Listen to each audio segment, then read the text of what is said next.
need to win with how much he's got, but that's how he feels. If there's anybody that needs to win, Maynard, it's me.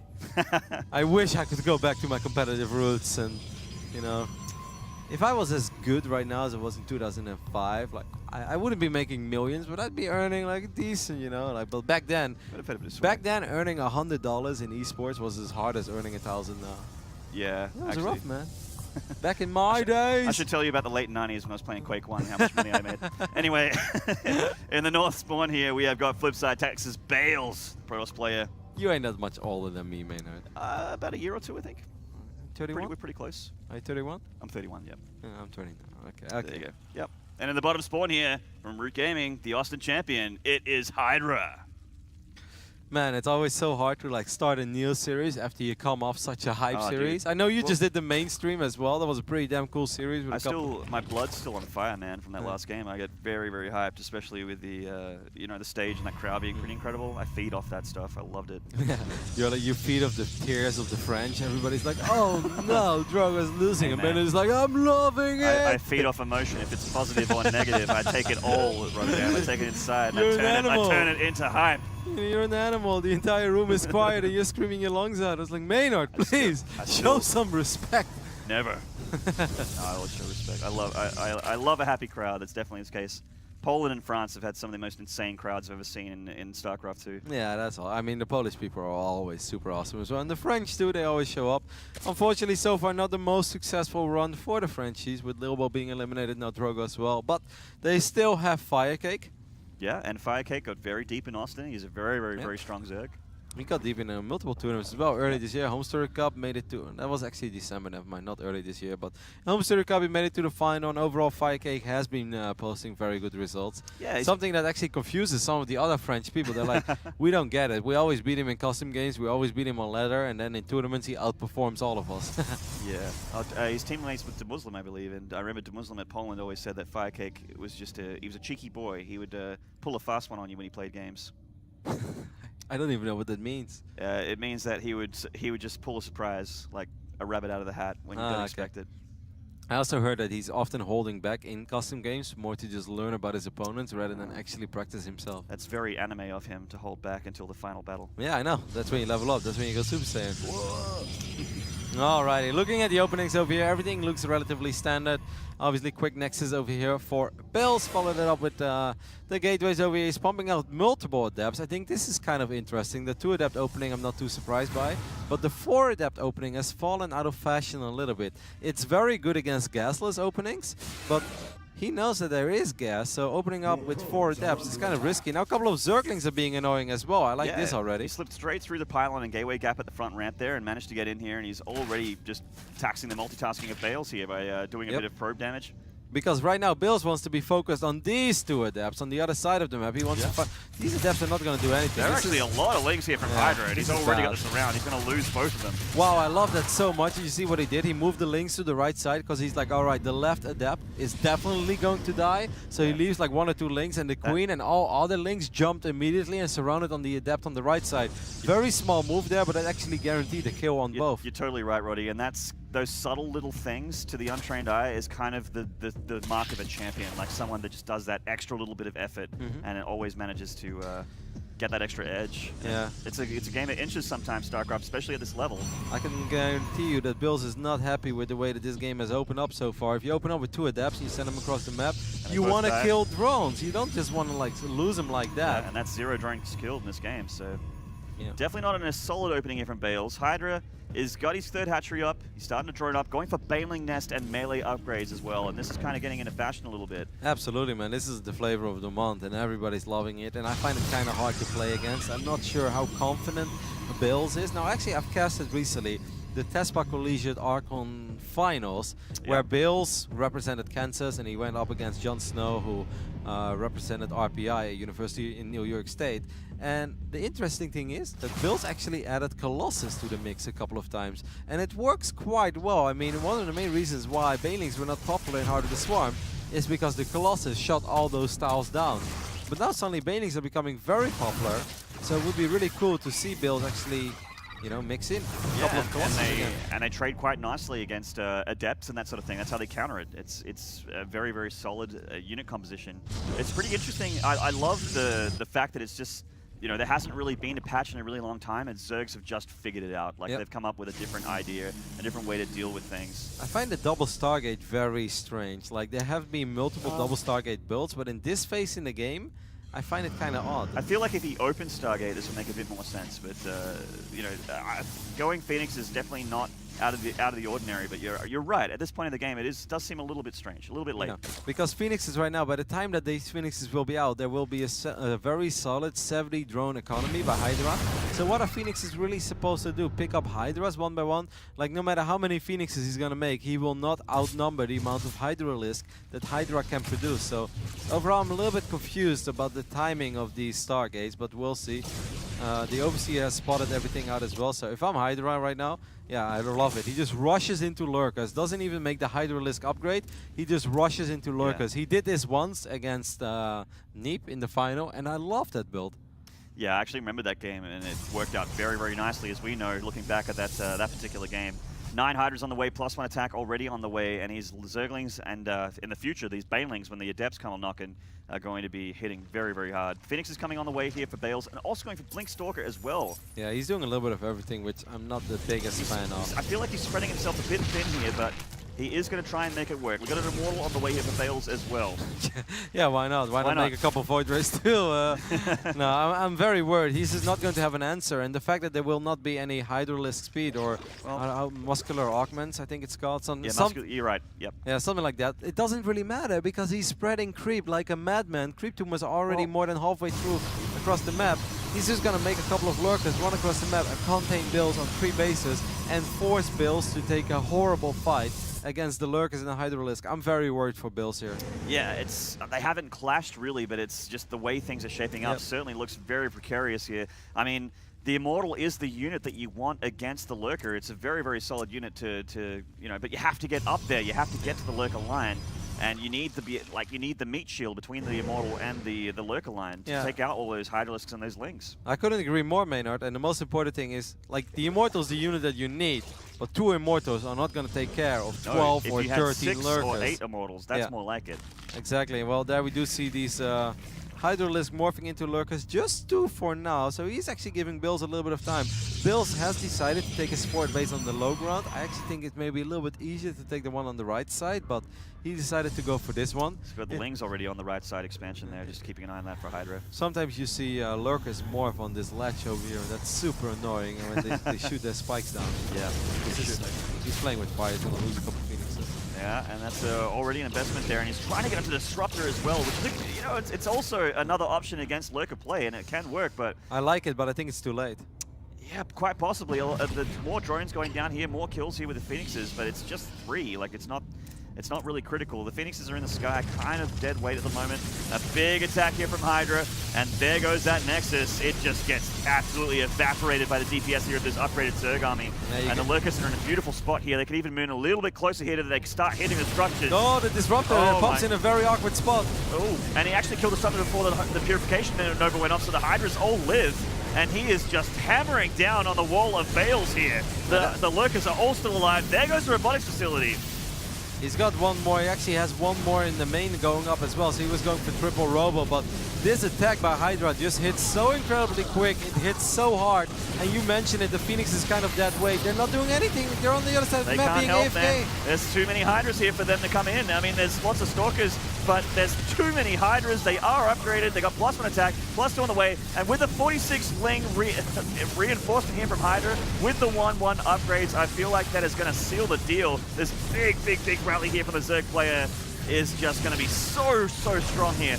One Disruptor trying to be the hero here, but I think it's just down on 1 hit point. 5 hit points. These Lurkers are ridiculous. The Hydralisk will get picked up by this Phoenixes finally. I actually think he picks up a few too many there, because now the Phoenixes are not shooting at all. Here come those 56 Zerglings, and I think it's safe to say that the writing is on the wall here for game number 1. GG, Hydra wins on Dusk. And that was a ZvP masterclass from the Korean root player. That was... Well, I'm in charge of your flight too. I'll have to buy you a drink later and make sure that you give me a nice seat. Just kidding, mate. Alrighty, we are loaded into Prime Terraces. The score is 1-0 in favor of Hydra. And Maynard, why don't you do what you do best? It would be my distinct honor and privilege to introduce these players at the bottom right here from Flipside Tactics. Currently down one map, this is Bales. And in the top left from Root Gaming, the Austin champ, up 1-0. This is Hydra. Gotta wonder what Hydra's gonna go for on this map. Obviously, the gold base is gonna allow him to do a few things a little bit faster. Maybe some crazy Queen attack. Queen Ravager, maybe it's very popular on this map. I wonder if Bills is gonna go for the same thing again. Now, if you guys wanna, you know, like look back at Dust Towers one more time, let's not forget that the very first two adepts, they are supposed to do something. This is unfortunate, by the way. When you probe scout, you wanna block that hatch. I actually like sucked air between my teeth just then. I heard it. It's like, no, like I have this all the time where it's like, all right, cool. I send my probe across the map immediately. Like, he already takes the hatch. How? That's like not supposed to happen. I was supposed to block it because obviously Zerg is not drone scouting because you know their pylons can fly. So these overlords are making their way across the map, and they will give them the confirmation of what is going on. As a Protoss, you need to play it a little bit safer. Why? Does he even have money for this? No. I was about to say, there's no freaking way that with an extractor and a pool, he has money to morph in this hatchery right now. That'd be crazy. It would be crazy. He definitely wants that, and this is the reason why we say that this map is quite good for Zerg. Zerg with a lot of minerals, double gold base is I would drop a pylon, by the way, because you know you cannot. I love that Hydra sent the drone out so early because he didn't have the money for it. But now when he does actually have the money for it, he can morph it in immediately. And there's no bank. He actually spent the exact 300 minerals. I love it. This was super smart. You know, just sending the drone out a little bit quicker. If I was built, I would have dropped the pylon there. I mean, some people might say like, I don't think it's really worth it, but the double gold, man, it's so intimidating. Yeah, that's a lot of Zerglings, a lot of queens, a lot of drones. A lot of everything. A lot of everything. Zerg is so mineral-based, especially early game when it comes down to getting those queens out, to getting as many drones out as possible. Yep, tough to argue with that. And we got the natural of Bales just about to finish here, 3/4 of the way done. Speed on the way for Hydra. And wouldn't be surprised to see the exact same build, to be honest, to go for that Ling. I mean, I kind of feel like we'd probably be seeing Baneling Nest with that next 50 gas, but he's just taking it easy on the gas income at the moment. He's just now put 3 drones in the gas geyser. I wouldn't mind seeing him go super crazy on Ling Bane on this map. It's going to be a pretty quick Twilight console. It could be an all-in, you know, with like 8 gateways and the Adept upgrade, which I think is very cool. I think actually that's what Neep did, right, on this map, where he just shaded a bunch of Adepts across the map. He survived the first few Banelings, and when you play Ling Bane against Adepts, can it work? Yes, absolutely. But if you take one bad fight with your Banelings, from that point on, you will never be able to outnumber the Adepts anymore. From that point on, it's the beginning of the end for Zerg as well. So let's see. It could be a Dark Shrine. It could be both, actually. It could be Resonating Glaives and a Dark Shrine, but I don't expect anything else. I'm feeling Resonating Glaives here. Definitely a good, there's the Resonating Glaives going down. So something a little bit interesting here is that Hydra didn't spend his first 50 gas on the Baneling Nest like I thought he would. He actually spent his next lot of gas on Pneumatized Carapace. I think it's smart because he knows that he's going to have access to all the amount of or minerals in the world he could dream of. Just make sure you spend it on the right thing. And if you don't really know what your opponent is doing, go for Overlord Speed. Overlord Speed is a phenomenal upgrade early on. Your Overlords will survive. It's even good against target play if that's what you have to worry about. But he will not, but he will have a perfect scout in the main base. Look at this, and this is very frustrating to deal with as a Protoss, because there is nothing they can do to prevent this. And Hydra's going to shake things up, going for a little bit of a pre-meta build here, going for the Roach Warren instead.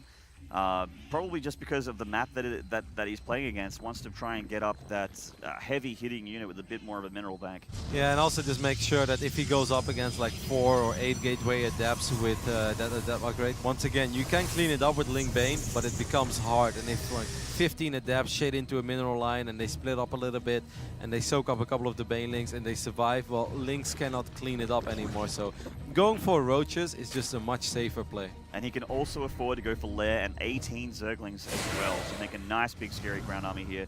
Could probably pressure that third Nexus of Petit... sorry, I already got Petit Drogo on my brain, man. That series stuck with me.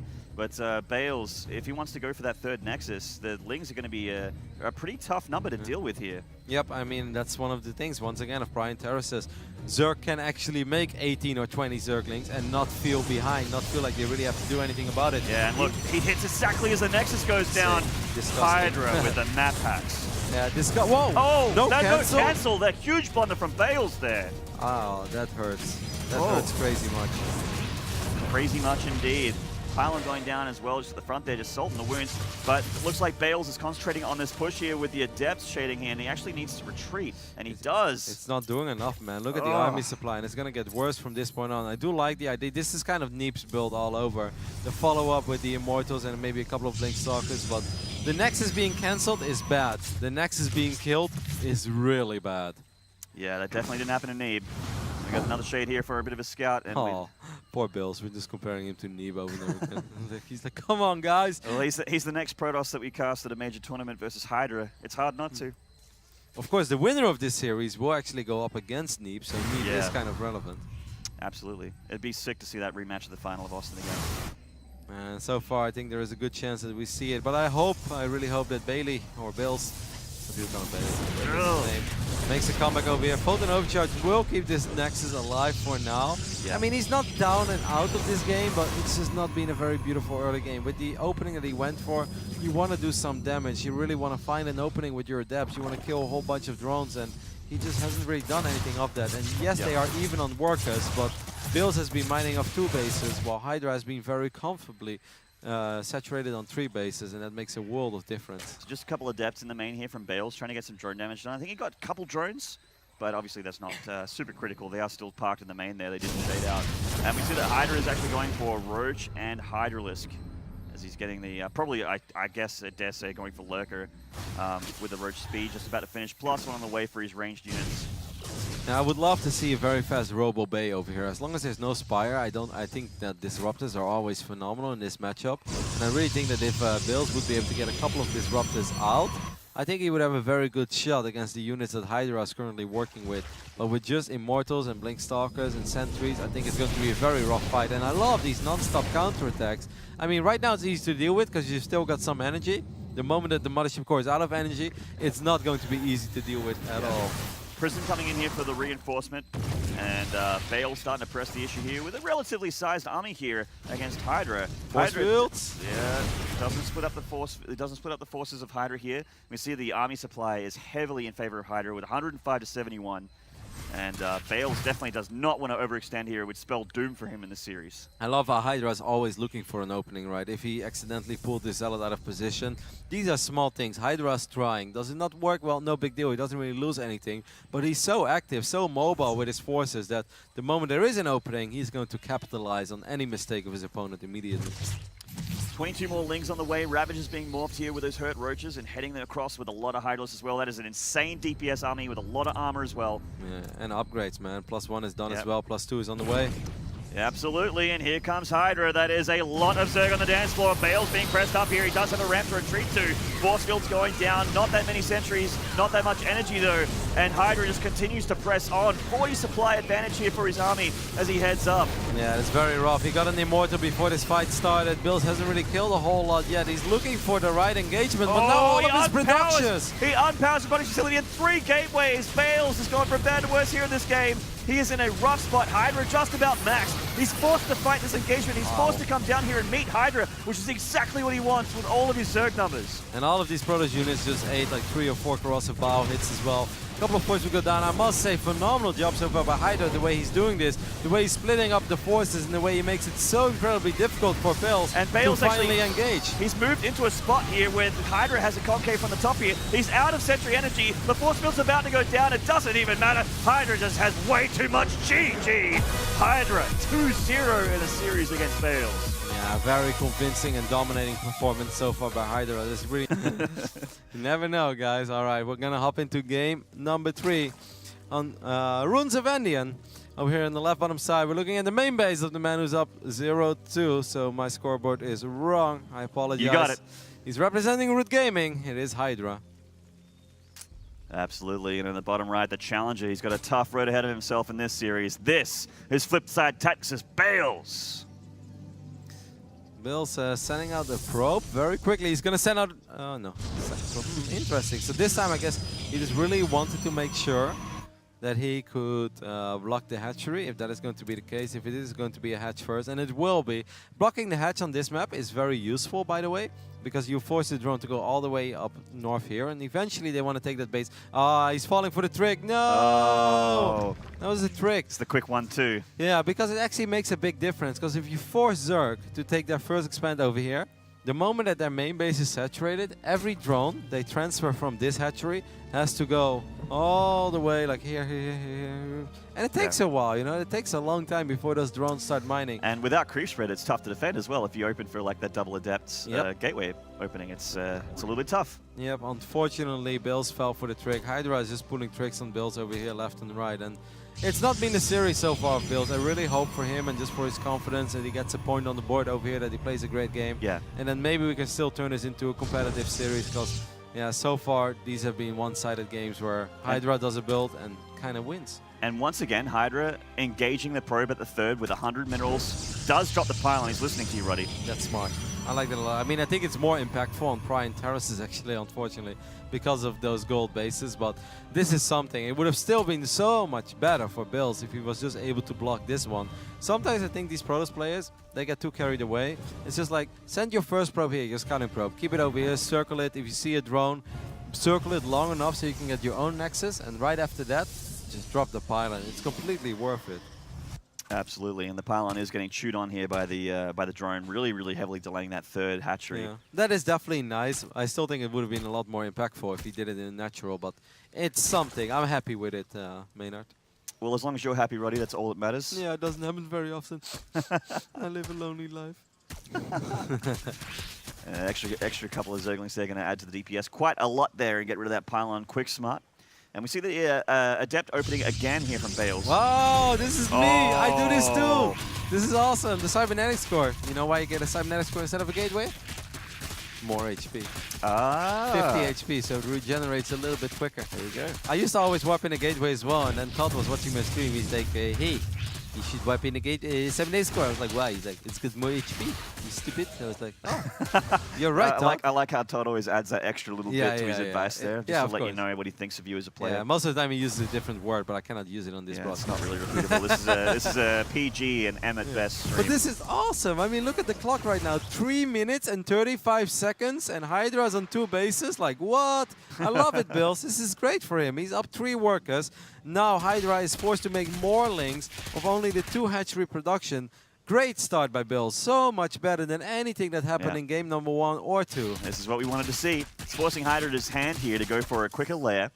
And you know, obviously delaying that third means he needs to tech up instead and get something on the board here. Wow, and the confidence that Bills did all of this without a mothership core, by the way. I find that crazy because link drops are very popular on this map, and sometimes when you block a base, they're like, you know what? Ling all in, Ling swarm, you know, Bailing boss, anything like that. But Bills is showing that he's not all that nervous now. He's playing with a little bit of confidence, delaying the mothership core. And if you guys wonder, like, well, what's the big deal? Obviously, that means that he could have put his gas in different units. And more importantly, he's always building probes. Because the moment you build a mothership core, you're not building probes for roughly like 18 seconds or however long it takes to build a mothership core. So he just got a tiny bit of extra economy out. That really does help, because at the highest level, all these small things, they matter a lot. Really solid opening here. And it actually looks like Bales is going to hit a very nice timing with this drop here, where it looks like Hydra is actually trying to tech up to Roaches. So he's not actually... Oh, and Aspire as well. So Hydra's trying to tech very heavily here, and Bales is just, as he's teching up, going to hit with a dropship, or a Warp Prism, sorry, with 4 Adepts in it.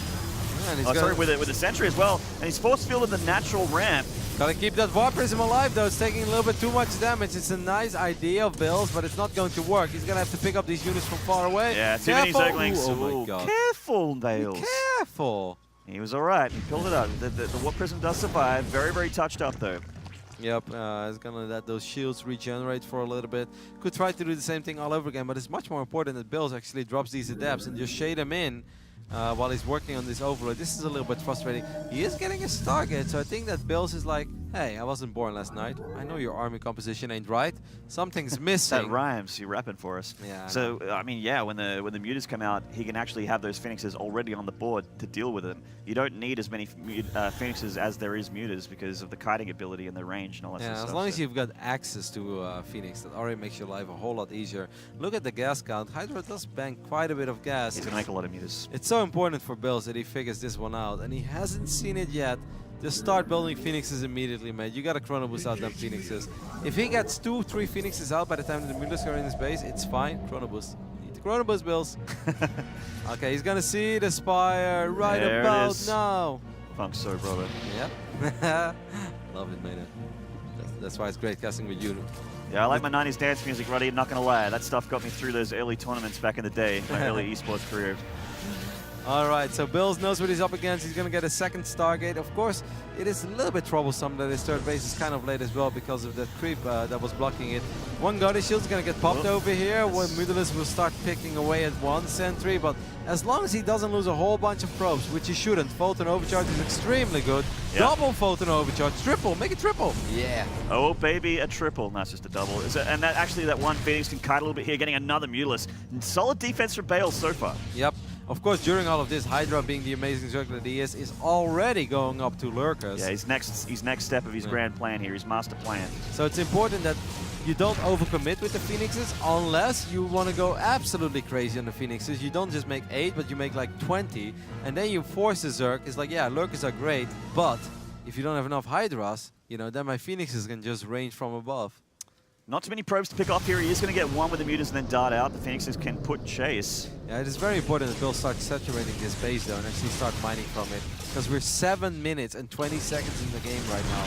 Most of the time, to give you guys an idea, Protoss plays go up 2-3 bases around the 4-minute mark. So, you know, it's done like around the 5-minute mark. And that's when you already transfer a whole bunch of probes and stuff. So he needs to start mining up this. And well, he's got the probe count for it, so he's doing it. Yeah, Rock's getting knocked down here for Hydra. Obviously, Zerg's want as many entrances and as many attack passes as possible against the Protoss. And he's getting up into Lurk attack. That's just about to finish here. His next step, get those Hydra counts up, +1 attack, Lurkers, and having them sieged up in front of all the production of the Protoss. What I would love to see right now is just go absolutely crazy on the Phoenix count and even get +1 on the Phoenixes. I know this is bizarre, and I know a lot of pros would disagree with me over here, but Talk us through it, Roddy. I think going for a lot of Phoenixes over here would be very good because the Hydra count is not going to be astronomical. So if you're facing like, what, 12 Hydra lists, but you show up with 14 Phoenix with +1, do you know how amazing that is? You pick up these Hydras and then you pick up the Lurkers. Oh, the Lurkers at the back here actually in a little bit of danger. There's only 2 Hydras back here. Oh, it's actually flying over the polar Hydras here. That's a miscontrol there from Bales. And again, not paying attention to the Phoenixes. And one Immortal gets picked up as well before the fight even starts. That's a missed opportunity. There were 3-4 Hydras there that were so exposed. And there goes that cannon, there goes that detection, and the Lurkers are putting all the damage here on the face of Bales. He's in a lot of trouble here. The Observer just now joining the fight, picking up those Lurkers for the Phoenixes. The Hydra is dealing with the Phoenixes though from the ground. Is there enough here from Bales to press Hydra back? It does not look like it. No, his main army is still struggling with these Zerglings as well, and all the Hydra lists are still full on HP. He didn't really have the Phoenix numbers because he stopped building Phoenixes, and he didn't have an answer to these Lurkers either. And of course, one Immortal got picked up again. Very rough series for Bills. Definitely feel a little bit bad. He'll be going back to the drawing board after this series here in Tours, but Hydra is going to go to the round of 16 all but surely here as Bales starts to get into that death animation. Just watching this Protoss unfortunately fall apart at the seams to the superior ZvP skills of Hydra. It was just too much. I mean, game number 1, game number 2, very rough. There comes the GG, and Hydra advances.